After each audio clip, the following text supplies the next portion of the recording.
PGTRB தேர்வில் தேர்ச்சி பெற்று அரசு முதுகலை ஆசிரியராக வேண்டும் என்ற எண்ணத்தில் படித்து கொண்டிருக்கும் அனைத்து ஆசிரியர்களுக்கும் வணக்கம். முயற்சி, பயிற்சி, தொடர்ச்சி ஆகிய மூன்றும் உங்களிடம் கட்டாயமாக இருந்தால் உங்களுக்கு அரசு வேலை என்பது கட்டாயமாக கிடைக்கும். இந்த வீடியோவில் நாம் பார்க்க போகிறது பிஜிடிஆர்பி எக்ஸாமுக்கு படிக்கிற சரியான நேரம் எது, நாம் எதை எதை ஃபாலோ பண்ணணும் அப்படிங்கிறத பற்றி தான் நான் சொல்ல போகிறேன். இதை நீங்கள் சரியாக கவனித்து அதுக்கு தகுந்த மாதிரி ப்ரிப்பேர் பண்ணிங்கன்னா கண்டிப்பாக உங்களுக்கு அரசு வேலை அப்படிங்கிறது உறுதியாகும். முதல்ல நாம் பார்க்க வேண்டியது, இந்த வருஷத்தோட டிஆர்பி ஆனுவல் பிளானரில் பிஜிடிஆர்பி எக்ஸாமுக்கான நோட்டிஃபிகேஷன் எதுவுமே இன்ஃபார்ம் பண்ணலை. ஸோ இதை நாம் ஒரு மைனஸ் பாயிண்ட்டாக எடுத்துக்கக்கூடாது. ஸோ மனம் தளராமல் நாம் என்ன பண்ணணும் அப்படின்னா, பிஜிடிஆர்பி எக்ஸாமுக்கு நாம் ப்ரிப்பேர் பண்ணிகிட்டே இருக்கணும். நீங்கள் ஒரு அரசு முதுகலை ஆசிரியர் ஆக்கணும் அப்படின்னு முடிவு எடுத்துட்டீங்க அப்படின்னா பிஜிடிஆர்பி எக்ஸாமுக்கு நாம் முன்னாடியே ப்ரிப்பேர் பண்ண ஸ்டார்ட் பண்ணியிருக்கணும். ஏன்னா லாஸ்ட் டைம் புதுசாக சிலபஸ் சேஞ்ச் பண்ணியிருக்காங்க, சில கண்டென்ட் எல்லாத்தையும் ஆட் பண்ணியிருப்பாங்க. ஸோ அது நமக்கு கொஞ்சம் டிஃபிகல்ட்டாக இருந்திருக்கும். ஸோ அதெல்லாத்த படிக்கிறதுக்கு எக்ஸ்ட்ரா டைம் நமக்கு தேவைப்படும். ஸோ நமக்கு கிடைக்கிற டைம் எல்லாத்தையும் நாம் சரியாக பயன்படுத்திக்கிட்டால் மட்டுமே நமக்கு வெற்றி அப்படிங்கிறது உறுதியாகும். இப்போ நாம் எக்ஸாமுக்கு ப்ரிப்பேர் பண்ண ஸ்டார்ட் பண்ணுறது சரியான டைமா அப்படின்னா நிச்சயமாக இது சரியான டைம். ஏன் அப்படின்னு சொல்கிறேன் அப்படின்னு பார்க்கும்போது, நாம் ப்ரைவேட்டில் ஏதோ ஒரு ஸ்கூலில் ஒர்க் பண்ணிகிட்டு இருப்போம். இப்போ +1 +2க்கு எக்ஸாம் நடந்துகிட்டு இருக்குது. இதில் எக்கச்சக்கமான டைம் நமக்கு கிடைக்கும். ஸோ அந்த டைம் எல்லாத்தையும் நம்ம ப்ராப்பராக யூட்டிலைஸ் பண்ணிக்கலாம். அடுத்து வர்ற 2 மாதத்துலேயும் நமக்கு ஒரு கன்சிடரபிள் டைம் கிடைக்கும். ஸோ அந்த டைம் எல்லாத்தையும் நம்ம படிக்காத யூனிட் எல்லாத்தையும் படித்தோம் அப்படின்னு பார்க்கும்போது பின்னாடி நமக்கு ரிவைஸ் பண்ணுறதுக்கு ஈஸியாக இருக்கும். எக்ஸாம் டைமில் கிடைக்கிற நேரத்தையும் அதே மாதிரி சம்மர் ஹாலிடேஸில் கிடைக்கிற டைம்லேயும் நம்ம ப்ராப்பராக யூஸ் பண்ணலை அப்படின்னா ஒன்ஸ் ஸ்கூல் ரீஓப்பன் ஆனதுக்கப்புறம் நம்மளால் எதுலேயுமே கான்சன்ட்ரேட் பண்ண முடியாது. ஏன் அப்படின்னா ஒன்ஸ் ஸ்கூல் ரீஓப்பன் ஆயிடுச்சு அப்படின்னு பார்க்கும்போது போர்ஷன் முடிக்கணும், கண்டென்ட் எல்லாம் அதிகமாக இருக்குது அப்படின்னு அதுலேயே நம்ம கான்சன்ட்ரேட் பண்ணிகிட்டு இருப்போம். ஸோ அப்போ இடையில எந்த டைமும் இருக்காது. ஸோ நாம் இப்போ நமக்கு கிடைக்கிற டைமை ப்ராப்பராக யூட்டிலைஸ் பண்ணனா அட்லீஸ்ட் ஒரு 4லேருந்து 5 யூனிட் நல்லா தரோவாக படித்து வைக்க முடியும். உங்கள்கிட்ட உங்கள் சப்ஜெக்ட்டுக்கான நோட்ஸ் இருந்துச்சு அப்படின்னு பார்க்கும்போது அழகாக ஒரு நோட்டை போட்டு ஒவ்வொரு யூனிட்டாக அதில் படிக்கிறது எல்லாத்தையும் நீட்டாக இன்ஸ் எடுத்து படிக்கும்போது உங்களுக்கு அது யூஸ்ஃபுல்லாக இருக்கும். ஒரு வேளை உங்களுக்கு கொஞ்சம் டைம் பாஸ் ஆகலை, போர் அடிக்குது அப்படின்னு பார்க்கும்போது நீங்கள் எழுதி வச்ச இன்ஸ் எல்லாத்த ஒரு டைம் அப்படியே பார்த்தோன்னா படித்த மாதிரியே இருக்கும், படித்ததை ரிவைஸ் பண்ணுற மாதிரியும் இருக்கும்.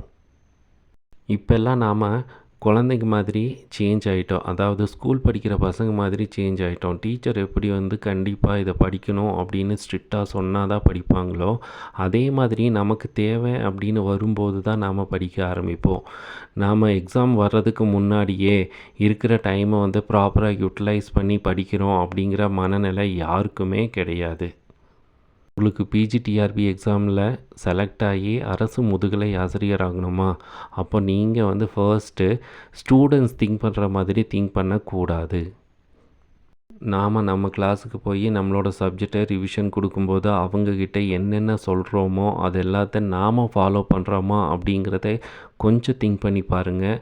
அதிலிருந்தே நமக்கு புரியும் நாம் நம்மளோட பாதையில், அதாவது பிஜிடிஆர்பி எக்ஸாமுக்கு ப்ரிப்பேர் பண்ணணும் அப்படிங்கிற பாதையில் சரியாக போயிட்டு இருக்கோமா இல்லையா அப்படிங்கிறது நமக்கு தெரிய வரும். வெறுமனையாக நாம் பிஜிடிஆர்பி எக்ஸாமுக்கு ப்ரிப்பேர் பண்ணிகிட்டு இருக்கேன் அப்படின்னு சொல்கிறதுல எந்த ஒரு யூஸும் இல்லை. அந்த ப்ரிப்ரேஷன் நாம் எப்படி பண்ணுறோம் அப்படிங்கிறதில் தான் நம்மளோட வெற்றியே இருக்குது.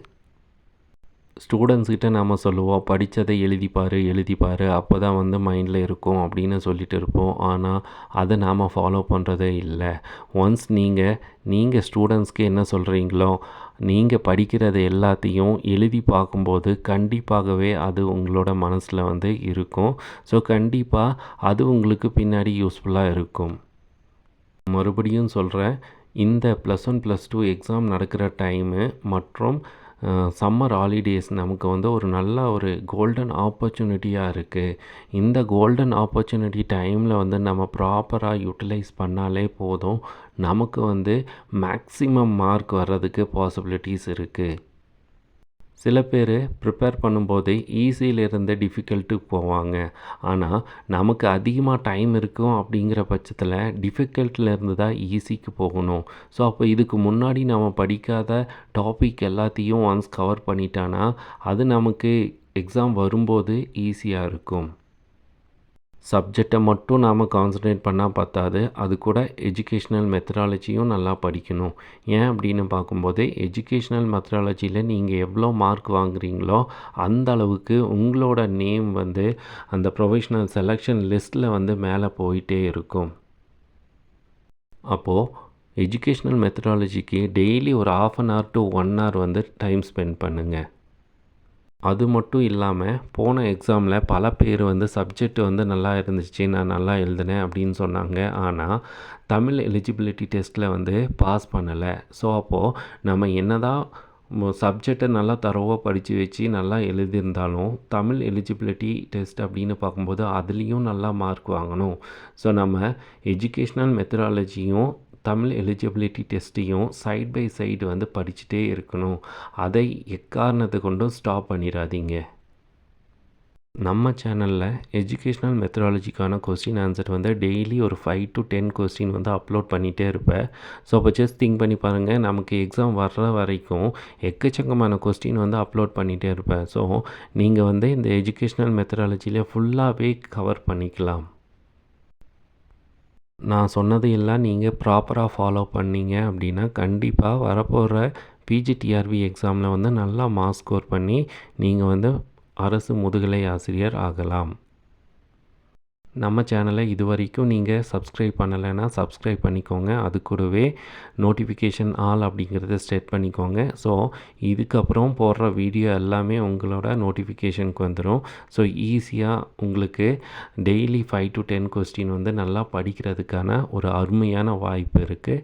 அது மட்டும் இல்லாமல் உங்களோட ஃப்ரெண்ட்ஸ் யாராவது பிஜிடிஆர்பி எக்ஸாமுக்கு ப்ரிப்பேர் பண்ணிகிட்டு இருக்காங்கன்னா அவங்களுக்கும் இந்த வீடியோவை ஷேர் பண்ணுங்கள். நம்பிக்கையோடு உங்களோட எக்ஸாமுக்கு ப்ரிப்ரேஷன் பண்ணீங்க அப்படின்னா கண்டிப்பாக அதுக்கான பலன் கிடைக்கும். ஸோ வெற்றி நிச்சயம். All the best.